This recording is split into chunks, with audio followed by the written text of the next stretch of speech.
Bismillahirrahmanirrahim. Assalamualaikum warahmatullahi wabarakatuh. Untuk anak-anak kelas 8 SMP Pupuk Kujang, bagaimana kabarnya kalian hari ini? Mudah-mudahan kalian semua dalam keadaan fit ya badannya. Kemudian kalian pun ada di kondisi siap belajar ya. Saat kalian menonton video Bapak ini, biar apa yang Bapak sampaikan ke kalian semua itu bisa kalian pahami dengan sebaik-baiknya ya, dengan mudah dipahami. Saat Bapak ingin memberikan sharing knowledge ke kalian semua, kemudian kalian pun siap menerimanya, dan itu kan akan lebih enak banget ya. Jadi itu yang harus kalian miliki ya saat proses belajar seperti ini ya. Jadi semangat terus belajarnya. Baik anak-anak kelas 8 SMP Pupuk Kujang. Nah gini, kita masih akan membahas tentang materi yang ada hubungannya dengan teorema Pythagoras. Nah, perlu Bapak sampaikan di sini ke kalian semua bahwa materi teorema Pythagoras ini sebenarnya materi yang penerapannya sering banget dalam kehidupan kita sehari-hari. Hanya kita tidak menyadarinya saja. Ya. Jadi ini adalah materi dalam matematika yang dalam tanda kutip konteksnya sering kita temui dalam keseharian kita. Pak, emang buat apa sih teorema Pythagoras? Ada saatnya kalian itu selalu ketemu bentuk-bentuk segitiga siku-siku. Dan penyelesaiannya itu semua pakai teorema Pythagoras. Contohnya apa? Contohnya misalnya ya, kalau yang kalian suka pramuka ya, itu di pramuka ada materi yang disebut dengan menaksir tinggi objek gitu ya. Itu sebenarnya pakai teorema Pythagoras. Ya. Atau kalau misalnya kalian ingin ingin buat misalnya bentuk gitu ya, yang segitiga siku-siku gitu. Sebenarnya sisi yang lainnya kalau kalian misalnya gini, kalian mau bikin misalnya dari meja atau misalnya kursi yang segitiga gitu, kalian bisa terapkan teorema Pythagoras ini ya. Nah, hari ini kita akan menyelesaikan permasalahan atau hal-hal yang terkait dengan teorema Pythagoras. Nah, Bapak ingin sampaikan dulu ke kalian semua ya.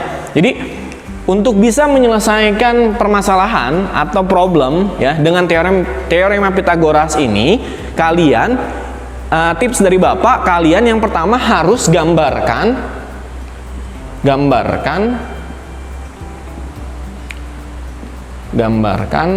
permasalahannya.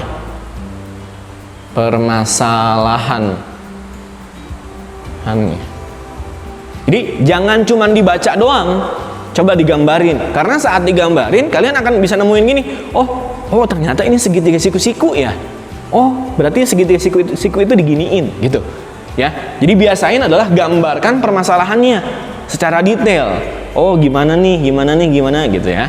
Nanti kelihatan, oh ternyata garisnya ke sini, ini garisnya ke sini, oh ternyata ini jadi segitiga siku-siku gitu ya. Yang kedua, Bapak dalam kesempatan ini ingin sedikit mengingatkan ya konsep tentang teorema Pythagorasnya. Konsep teorema Pythagoras. Konsep teorema Pythagoras.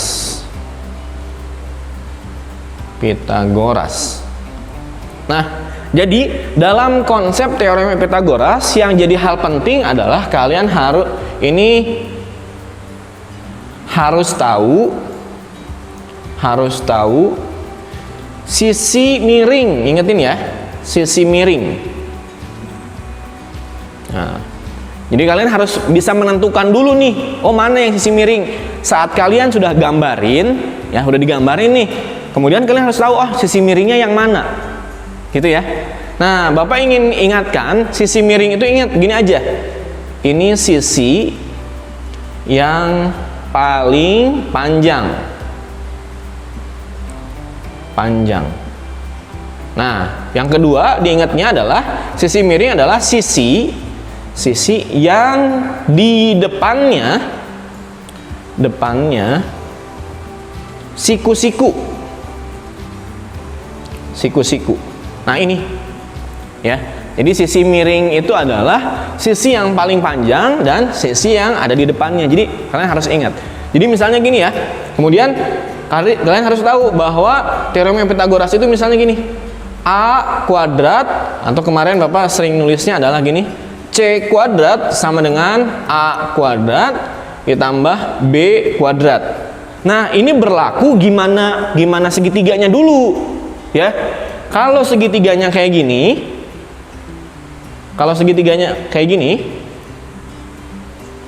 ya kan sisi miringnya berarti yang ini ya, maka ini betul, ini C, ini A, ini B, ini betul pakai yang ini teorema Pitagorasnya.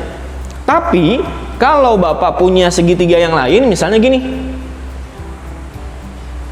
nah A-nya Bapak di sini, B di sini, C di sini.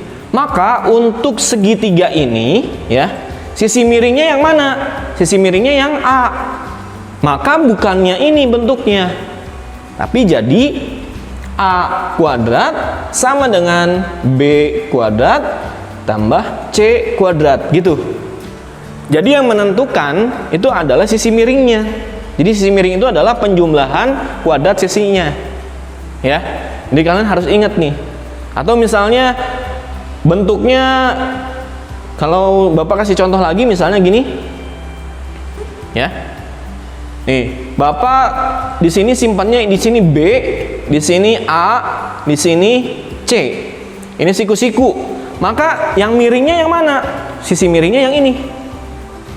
Maka teorema Pitagorasnya adalah, jadi untuk yang segitiga ini adalah B kuadrat sama dengan A kuadrat tambah C kuadrat. Jadi artinya teorema Pitagoras ini sangat tergantung pada gambarnya, tergantung segitiganya. Jadi tidak bisa pokoknya kayak gini aja, enggak.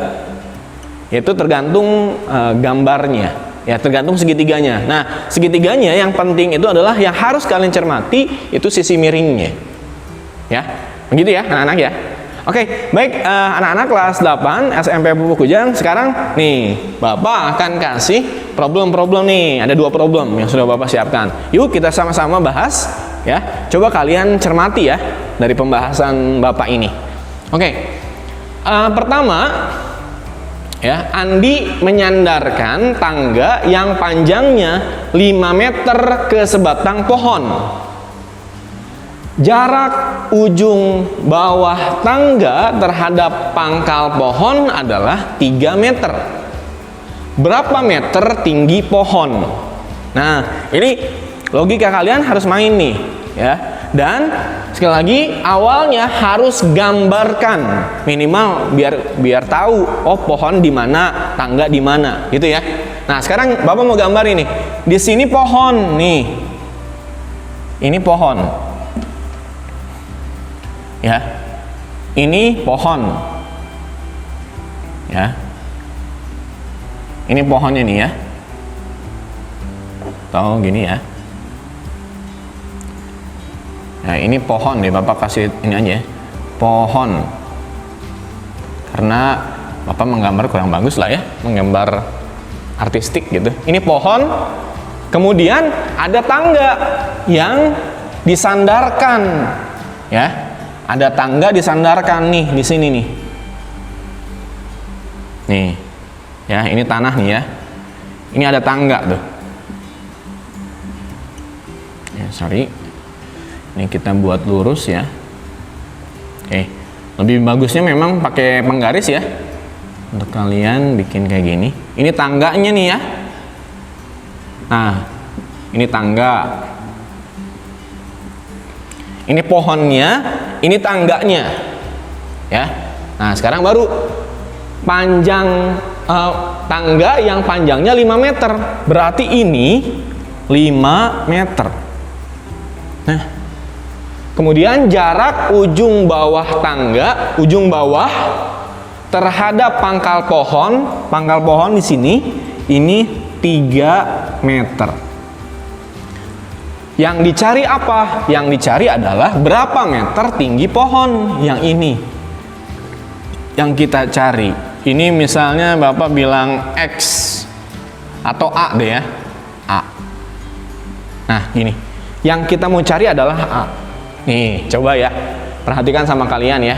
Setelah kita gambarkan gini, oh ada pohonnya, ada tangganya, oh terus angka-angkanya dimasukin sama kalian berdasarkan problem yang diberikan gitu. Ternyata lihat bentuk ini tuh ya, ini adalah bentuk segitiga siku-siku, betul. Nah berarti sikunya ada di sini ya. Maka sisi miringnya yang mana? Sisi miringnya adalah ini dong, yang paling panjang dan dia di depan siku-sikunya. Ini sisi miring. Sisi miring. Nah, dari sini sudah otomatis kita langsung pakai aja teorema Pitagoras karena kita sudah tahu sisi miringnya. Berarti nilainya adalah ini. Kalau kita bilang ini misalnya A, ini B, ini C ya, misalnya, atau langsung lah ya. Berarti ini 5 kuadrat sama dengan A kuadrat ditambah yang ini 3 kuadrat.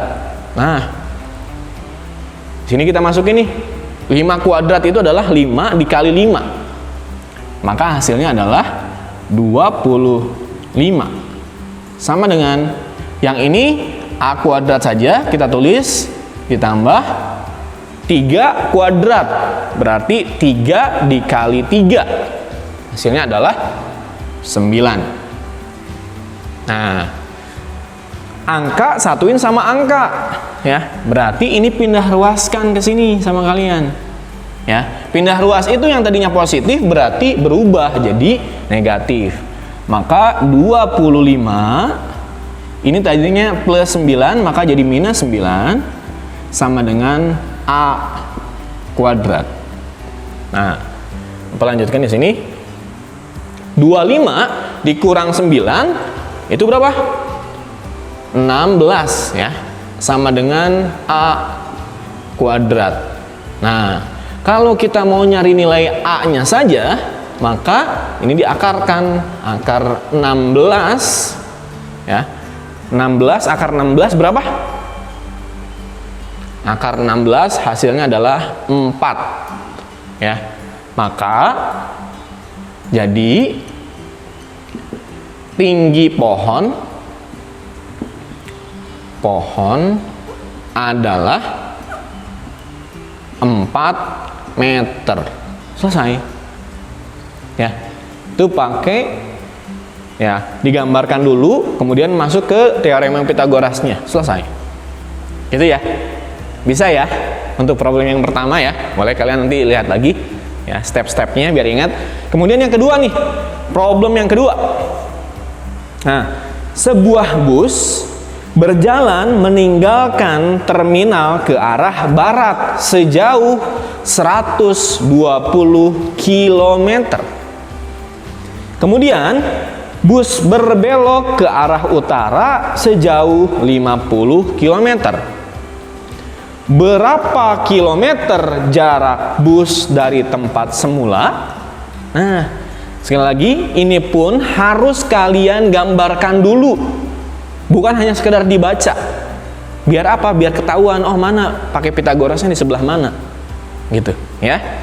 Nah, kita bicara tentang arah mata angin ya, barat, kemudian ini utara. Saran Bapak kalau ada soal kayak gini, kalian tentukan saja dulu bikin arah mata angin.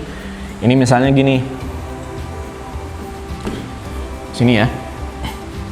Sini. Di sini ke sini misalnya utara. Ya, di sini timur, di sini selatan, ini barat. Nah, sekarang kita akan gambarkan nih si bus nih. Bus berjalan meninggalkan terminal ke arah barat. Berarti ini nih terminal ya. Ini terminal ke arah barat. Di sini. Bus di sini, ini terminal. Terminal. Ini kan mata anginnya ini ya. Arah barat berarti ke arah kiri. Berarti geraknya ke sini. Ya. Sejauh 120 km. Nah, gini. Lurus nggak? Oh, kurang lurus ya. Nah, gini. 120 km. Kemudian bus berbelok ke arah utara nih. Dari barat, kemudian ke utara, berarti ke sini. Nah, gini. Berbelok ke arah utara sejauh 50 km. Nah, ya. Udah sampai sini nih 50. Yang dicari adalah berapa kilometer jarak bus dari tempat semula. Tempat semula di terminal, tempat akhirnya di sini. Nah, kalau ditanya berapa jaraknya, ya, sebenarnya kita bisa ambil kesimpulannya, ini bisa kita bikin garis ke sini. Nah, coba cermati sama kalian. Kita ketemu dengan gambar apa nih? Ini adalah segitiga siku-siku lagi. Nah, sekarang gini, sisi miringnya yang mana? Gitu. Sesudah digambarkan, tentukan sisi miringnya yang mana. Wah, sisi miringnya ini yang dicari adalah ini ya, X. Ya. Jarak berapa kilometer bus dari tempat semula? Berarti ini X ya. Sekarang Bapak nanya, sisi miring yang mana? Sisi miring yang paling panjang dan ada di depan siku-sikunya. Berarti ini. Ini adalah sisi miring. Sisi miring. Nah, sisi miringnya sudah ada nih, yaitu X yang mau kita cari. Berarti kita langsung ke konsep teorema Pythagorasnya. Ya. Maka kita bisa kerjakan konsep ini adalah gini, sisi miringnya ini ya. Berarti X kuadrat sama dengan sisi yang lainnya. Ini 120 kuadrat ditambah 50 kuadrat. Nah, ini X kuadrat sama dengan 120 kuadrat, berarti 120 kali 120. Saran Bapak ngerjain 120 kali 120, udah aja kalian 12 kali 12. Kan gini ya. Nah, kita fokus kerjainnya 12-nya dulu. Ini 4, kemudian ini 2, ini 1, 4, 4. Tadi kan ada nolnya 2 ya di sini ya. Maka kita tambahin 2 nolnya. Nah, gitu. Ini jadi 14.400. Ya. 14.400. Ditambah 5 kali 5 adalah 25. Nolnya ada 2. Nah, gini. Kita tambahin sama kalian. Maka jadi ini ya 14.400 ditambah 2.500. Nah, jadi 16900. Maka jadi X kuadratnya adalah 16.900. Nah, ini kalau dijadikan X adalah akar dari 16.900. Nah, penyederhanaannya ini kan ada nolnya 2 ya, 100 ya. Akar 100 berarti 10. Ya. Ini berarti adalah 10. Kemudian yang ini 169, akar 169. Ya. Ini akar 169 itu nilainya, boleh nanti kalian buktiin ya, itu adalah 13. Coba deh, 13 kali 13. Ini 9, ini 3, 1, 169. Ya, ini 13. Maka kita bisa tulis X-nya sama dengan ini 13 sama 10, berarti jadi 130 km. Nah, ini adalah jaraknya ya, dari terminal ke posisi akhirnya. Jadi ya, jarak bus dari tempat semula adalah 130 km. Nah, ini itu hasilnya ya. Ini sekali lagi pakai Pythagoras lagi ya. silahkan kalian boleh cermati lagi ya yang sudah Bapak bahas ini, dan mudah-mudahan apa yang Bapak sampaikan dalam kesempatan ini menyelesaikan permasalahan tentang menggunakan teorema Pitagoras ini kalian bisa paham ya. Coba kalian cermati lagi, kalian belum pahamnya di mana, boleh tanyakan ke Bapak gitu ya. Jadi intinya bahwa teorema Pitagoras ini sebenarnya apa ya? Mekanisme matematis yang sering banget kita temukan dalam keseharian kita. Hanya kita tidak menyadari saja. Mudah-mudahan dengan kita belajar tentang teorema Pitagoras ini buat kalian bisa jadi paham ya tentang teorema Pitagoras itu seperti apa, dan kalian logika untuk menggunakannya bisa dipakai gitu ya. Dan tetap semangat belajarnya ya. Sekali lagi, silahkan kalian cermati video ini dengan sebaik-baiknya. Kalau misalnya ada hal yang belum kalian pahami, boleh langsung tanyakan ke Bapak, jangan sungkan. Ya, baik. Paling itu saja yang bisa Bapak sampaikan. Mudah-mudahan ini bisa bermanfaat ya. Dan kita ketemu dalam proses pembelajaran berikutnya. Bapak akhiri, wabillahi taufiq wal hidayah. Wassalamualaikum warahmatullahi wabarakatuh.